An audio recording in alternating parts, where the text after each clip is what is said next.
Doctor ortho, अब दर्द भी घुटने टेकेगा। अमेरिकी राष्ट्रपति डोनाल्ड ट्रंप ने हाल ही में इजराइल और गाजा के बीच चल रहे युद्ध को समाप्त करने के लिए अपनी 20 सूत्रीय शांति योजना पेश की है। इस योजना को लेकर दुनिया भर में चर्चाएं तेज हैं। ट्रंप ने साफ कहा था कि इजराइल को तुरंत गाजा पर बमबारी रोकनी चाहिए ताकि बंधकों की सुरक्षित रिहाई सुनिश्चित की जा सके। उन्होंने दावा किया कि हमास भी शांति की दिशा में बातचीत को तैयार है, लेकिन ट्रंप के इस सख्त आदेश और चेतावनी के बावजूद इजराइल की ओर से हमले पूरी तरह नहीं रुके हैं। गाजा प्रशासन ने जानकारी दी कि इजराइल ने गाजा पर हमला किया। इस हमले में 6 लोगों की मौत हुई है।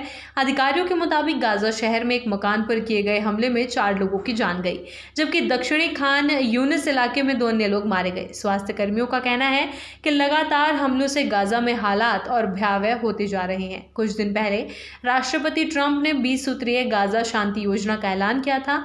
इस योजना के तहत हमास से कहा गया था कि वे शर्तें मान लें, वरना गंभीर नतीजे भुगतने होंगे। ट्रंप ने दावा किया कि योजना न केवल बंधकों की सुरक्षित रिहाई सुनिश्चित करेगी, बल्कि युद्ध को समाप्त करने का व्यवहारिक रास्ता भी खोलेगी। ट्रंप ने अपने social media platform truth social पर लिखा, इजराइल को गाजा पर बमबारी तुरंत रोकनी चाहिए ताकि हम बंधकों को सुरक्षित और जल्दी बाहर निकाल सके।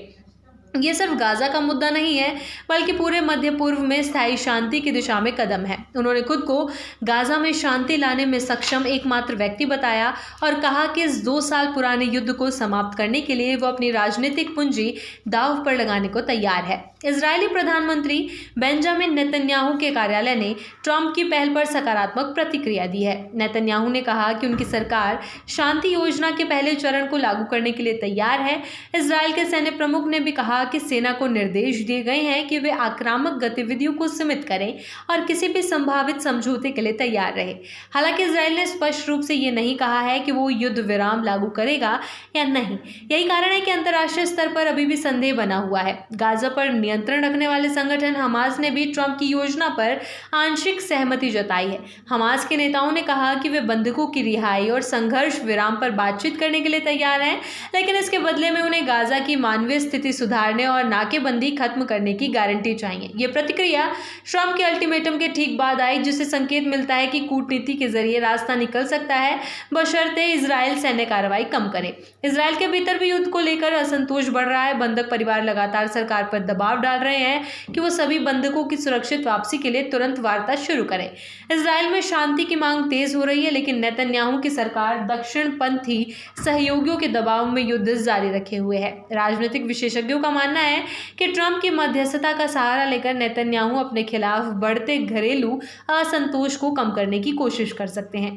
गाजा के स्वास्थ्य मंत्रालय के मुताबिक अब तक इजरायली हमलों में 66,000 से अधिक लोगों की मौत हो चुकी है। इनमें से ज्यादातर आम नागरिक है।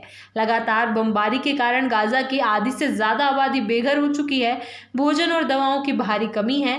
अंतर्राष्ट्रीय संगठनों ने चेतावनी दी है कि गाजा में अब अकाल जैसे हालात बन चुके हैं। राहत एजेंसियों ने संयुक्त राष्ट्र से अपील की है कि वो तुरंत युद्ध विराम लागू करने और मानवीय सहायता गलियारों की व्यवस्था करे। ये संघर्ष 7 अक्टूबर 2023 को शुरू हुआ था, जब हमास ने इजराइल पर बड़ा हमला किया।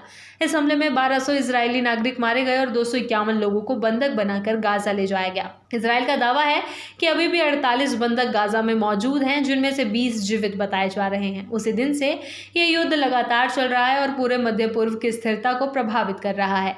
ट्रंप की शांति योजना ने एक उम्मीद जरूर जगाई है, लेकिन इजराइल के ताज़ा हमलों ने संकेत दिया है कि युद्ध विराम आसान नहीं होगा। हमास और इजराइल दोनों की शर्तें और राजनीतिक दबाव इस संघर्ष को और जटिल बना रहे हैं। आने वाले दिनों में ये देखना अहम होगा कि क्या ट्रंप की मध्यस्थता से गाजा में शांति का रास्ता खुल पाएगा या हालात और बिगड़ेंगे।